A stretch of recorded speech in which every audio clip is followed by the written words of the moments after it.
Bueno, pero la única fue...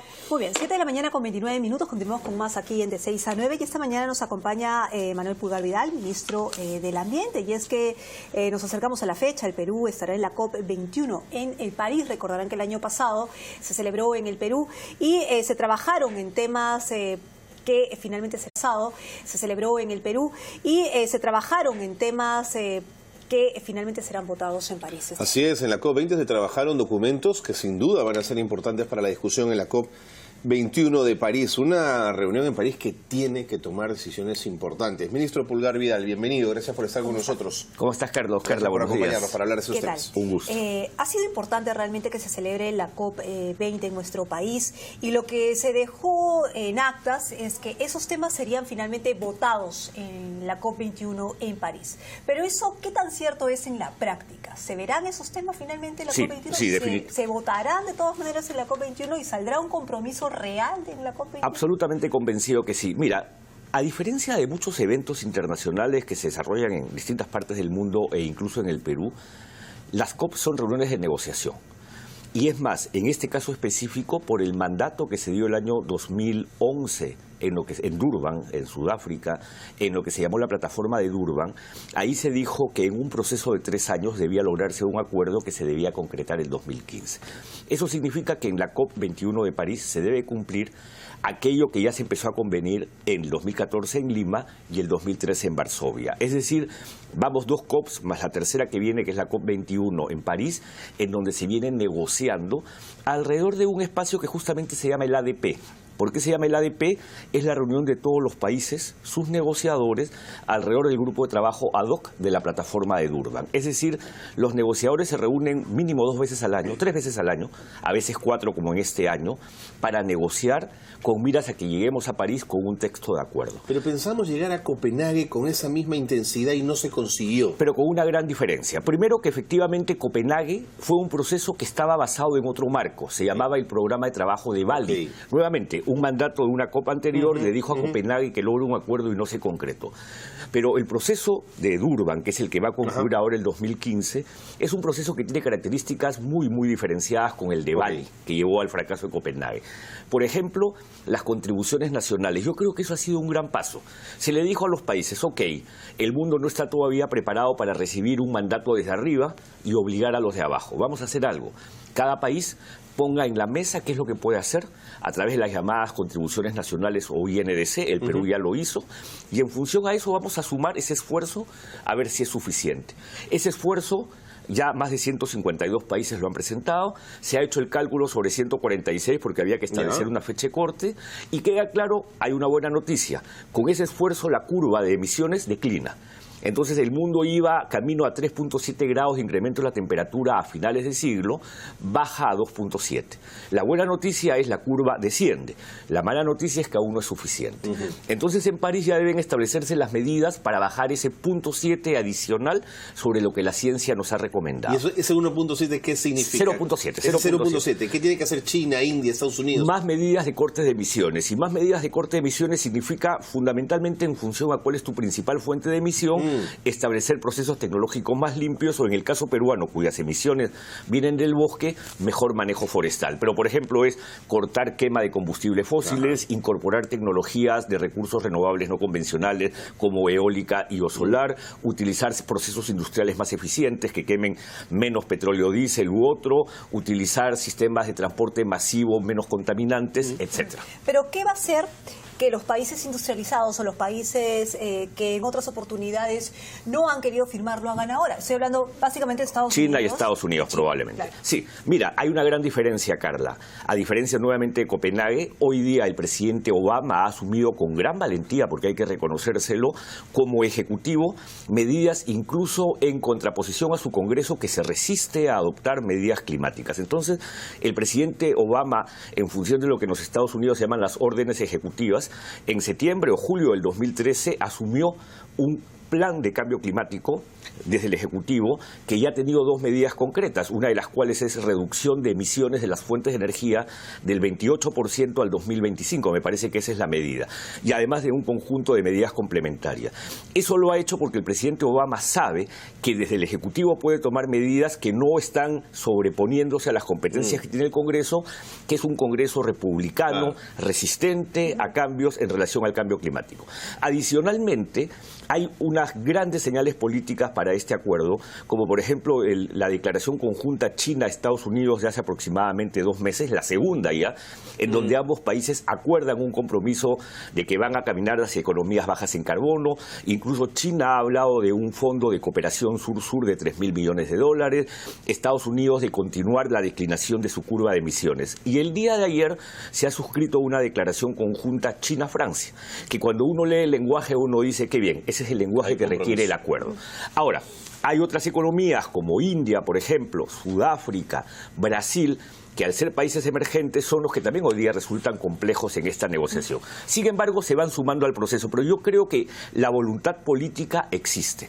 El texto de negociación existe. La última reunión en Bonn de los negociadores de hace 2 semanas tiene un texto de 35 páginas que ahora va a pasar a la siguiente etapa, que es la pre-COP en París del 8, 9 y 10 de noviembre, o sea, es decir, en muy pocos días. Y ese texto va a llegar a París el 30 de noviembre, donde déjame darte un último dato que es bien interesante. A diferencia de todas las COPs, de las 20 pasadas, el segmento de alto nivel presidencial, y se espera más de 50 jefes de Estado, va a ser al inicio.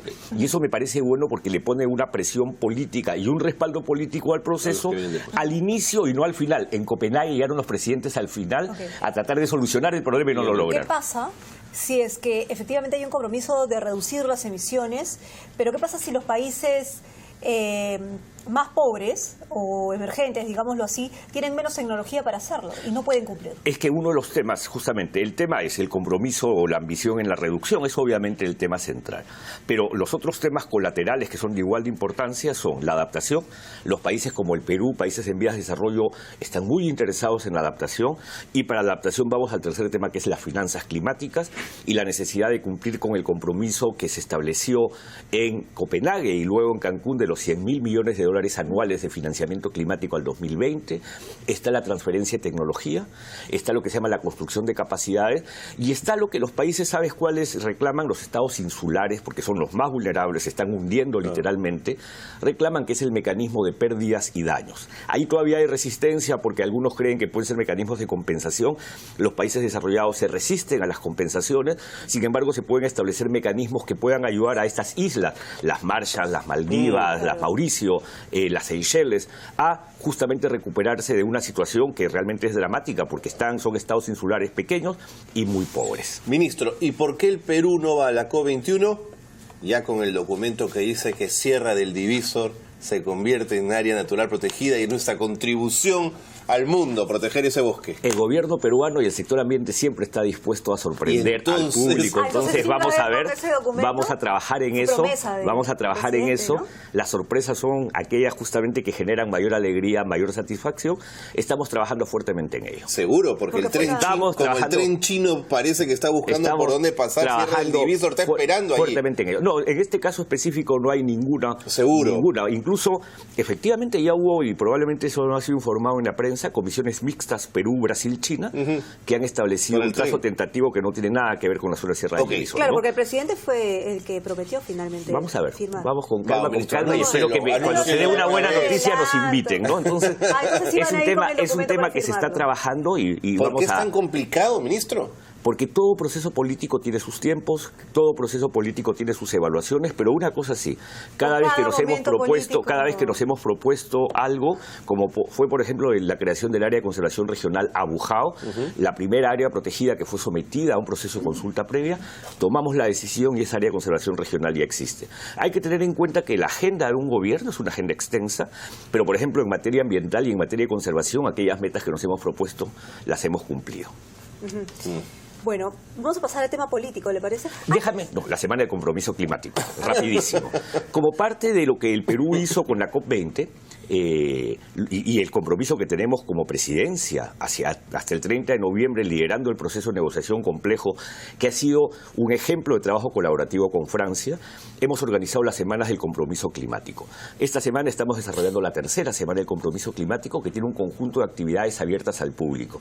Entren a la página web del MINAM, www.minam.gov.pe, o de la COP20, www.cop20.pe, y encontrarán las actividades. Por ejemplo, el día de hoy... ¿El Ministerio de Sociedad Civil? Se organiza con sociedad civil. Ayer, por ejemplo, hubo una presentación en el Centro Cultural de la Católica de un lindo libro editado por los pueblos indígenas en sus federaciones sobre su experiencia como pueblos indígenas en el pabellón que se organizó para la COP20. Me parece genial que se haya documentado todo este trabajo participativo que tuvo en la web COP20. Está toda la información. Toda la información. Perfecto. Hoy día hay dos eventos, uno que tiene que ver con el rol de las universidades, que es en el Centro Cultural de la Católica, otro que tiene que ver con los objetivos de desarrollo sostenible, el debate climático y la mirada al desarrollo.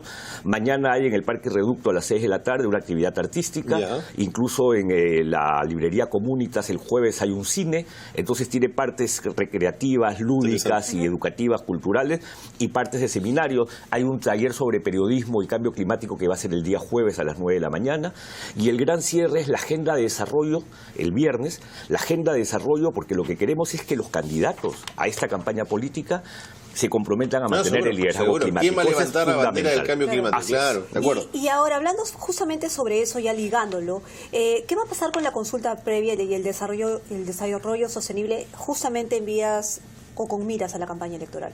Porque parece ser que este gobierno empezó precisamente con el caballito de batalla de la consulta previa, pero ha tenido muchos problemas con ese tema precisamente y con los conflictos sociales. Mira, yo creo, Carla, que ahí también hay que difundir más información. La consulta previa está en pleno funcionamiento. La consulta previa se ha utilizado no solamente para estas áreas protegidas como como Maijuna, y también ahora con Sierra del Divisor, se ha utilizado para proyectos de ley de salud intercultural, se ha utilizado en el caso de las 4 cuencas.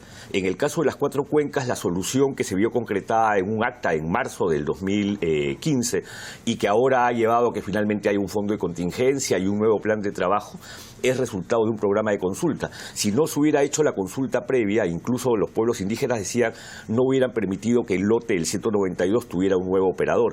Y mira tú que es interesante que cuando se produjo la discusión sobre si Petroperú sí o Petroperú no, ¿qué te decían los pueblos indígenas? Yo soy ajeno al operador.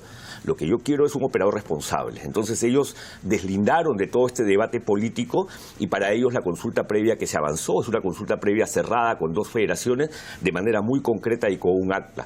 Claro, siempre está en discusión la manera como caso a caso se ha venido haciendo con pueblos andinos por este tema de si los pueblos andinos, cuáles son pueblos indígenas o no, teniendo en cuenta que esto no es una arbitrariedad del Estado. La ley te dice un artículo, las comunidades campesinas y nativas pueden ser pueblos indígenas para efectos de la consulta. ¿Por qué te habla en condicional?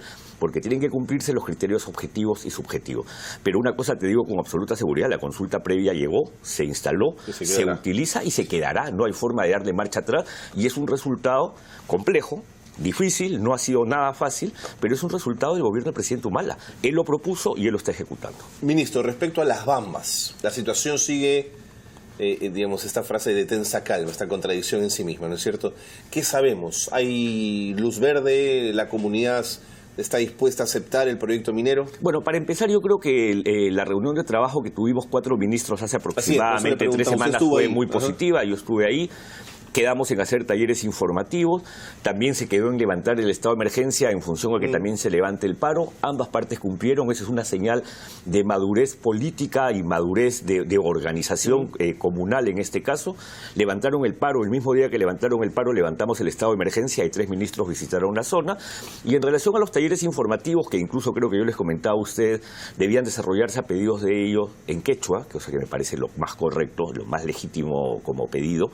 Ellos mismos pidieron su postergación porque coincidió en algunos casos con el tema de fiestas patronales y además yo creo que ellos preferían hacer los talleres informativos sin paro ni estado de emergencia. Entonces, tengo entendido, y puedo estar equivocándome, Carlos, de fecha, pero creo que se reinician los talleres informativos el día 16 de noviembre. Pero teniendo en cuenta que lo que más se reclamó fue información. Claro, pero en el tema del 192, si me permiten regresar allí, el Congreso ha reculado, ¿no es cierto? Finalmente el Congreso no los ha ayudado mucho. No, el Congreso dictó su norma, efectivamente. El Congreso insistió con su norma original, aun cuando el Poder Ejecutivo le había observado la autógrafa e incluso había planteado una alternativa. Sí, es cierto. Y eso estaba obviamente en el cálculo político, pero creo que al final del día esto lo evalúa la historia, es decir, en el futuro veremos si la decisión que ha adoptado el Congreso en relación a la incorporación de Petroperú en una actividad petrolera en el lote 192 es la más correcta, si en cambio quizás se equivocaron porque están acelerando procesos. Yo una cosa he venido diciendo en medios, el día que en el Congreso se tomó esta decisión, yo escuché al presidente regional de Loreto afirmar que ellos querían a Petroperú y le preguntaba, además puedo señalar la periodista era Mariela Balbi, que le preguntaba ¿y por qué Petroperú? ¿Acaso Petroperú contaminará más o menos que otra compañía? Y el presidente regional de Loreto decía, no, queremos Petroperú porque queremos que el Estado peruano nos rehabilite, reivindique y compense de todo el daño que se ha hecho en 40 años de explotación petrolera. Entonces yo decía, no, pues, o sea, si queremos que Petroperú entre a una actividad petrolera para esquilmarla, porque es una empresa del Estado y al Estado siempre todo el mundo cree que puede esquilmarlo de sus recursos, ahí estamos bastante equivocados. Pero será la justicia la que evalúe, ¿no será que la historia la que evalúe el tema? Pero ¿no será también que en el proceso de consulta previa, ya hilándolo con lo que ha pasado en el lote, no se está, digamos, no se está separando el hecho de pedir en la población, de pedir todas las demandas del pasado en vez de la consulta sobre determinado negocio? No, porque la consulta previa es cierto, ha tenido elementos vinculados al daño que todos reconocemos ha producido por 40 años de una actividad que en el pasado no tenía regulaciones ambientales. Yo siempre utilizo cuando dicto clase, ustedes son más jóvenes que yo, el ejemplo de cuando se descubrió petróleo en Pabayaco, en Trompeteros, las carátulas de los diarios del año 72 era de unos operadores petroleros que tenían a la espalda una válvula de petróleo abierta, bañándose en petróleo y un poquito más atrás el bosque amazónico. Claro. Hoy día eso sería un delito contra la ecología. Claro. Pero es que en ese momento, en los años 70, la felicidad que tenía el Perú, con los ciudadanos, de este gran descubrimiento de petróleo, que era muy importante después de muchos años. No midió las consecuencias. No, después de Talara, ese fue el gran descubrimiento. No midió las consecuencias, pero sin embargo, para terminar la pregunta, definitivamente esos pedidos están, pero también hubo pedidos en la consulta previa para que se incorporen en el contrato con el nuevo operador consideraciones ambientales y sociales, cosa que se cumplió. Los nuevos contratos petroleros están mejores. ¿Qué partidos políticos han tocado la puerta de Manuel Pulgar Vidal para No, la puerta de un ministro está siempre cerrada, es una puerta incólume a coqueteos políticos. ¿No lo han buscado los partidos? Yo tengo que cumplir mis tareas como ministro, esa es mi responsabilidad. Pero no tiene, digamos, no tiene de alguna manera ambición política para futuro. Yo creo que mi ambición tiene que ser culminar mi gestión al día que fuera, porque no es que sea hasta el final necesariamente el gobierno, esa es una decisión del presidente, cumpliendo mis tareas, haciendo que objetivos como Sierra del Divisor sean cumplidos, que estoy seguro se logrará. Ojalá. Y por lo tanto yo tengo que concentrarme en esa responsabilidad y hacer un buen cierre, y si me quedo hasta el final del gobierno, una buena transferencia. El gobierno se ha propuesto hacer una transferencia muy ordenada, con toda la información que se debe dar al nuevo mandato para que tenga la información y que se siga construyendo en una lógica de Estado. Nuevamente, quizás los últimos 10 segundos, la frase clave en política es trabajemos como Estado, construyamos sobre lo que nos dejó el antecesor y el que continúe y el que siga, que construya sobre lo que hicimos. Ese es como ministro, pero como Manuel Pulgar Vidal, ¿no tiene visión política futuro? Yo ya le había dicho, creo que te había dicho a ti, Carla, ¿no? Mi intención es terminar mi mandato y mi gestión y después ver con calma a dónde caminar. Yo siempre he sido un profesional en el tema ambiental, lo que sé es que seguiré en el tema ambiental, eso sí. Muchas gracias por haber estado con nosotros. ¿Cómo ha aprendido de política, señor Pulgar Vidal? Ya lo tenemos para rato. Muy bien. Manuel Pulgar Vidal, ministro del Ambiente. Pausa y volvemos. Pausa, volvemos.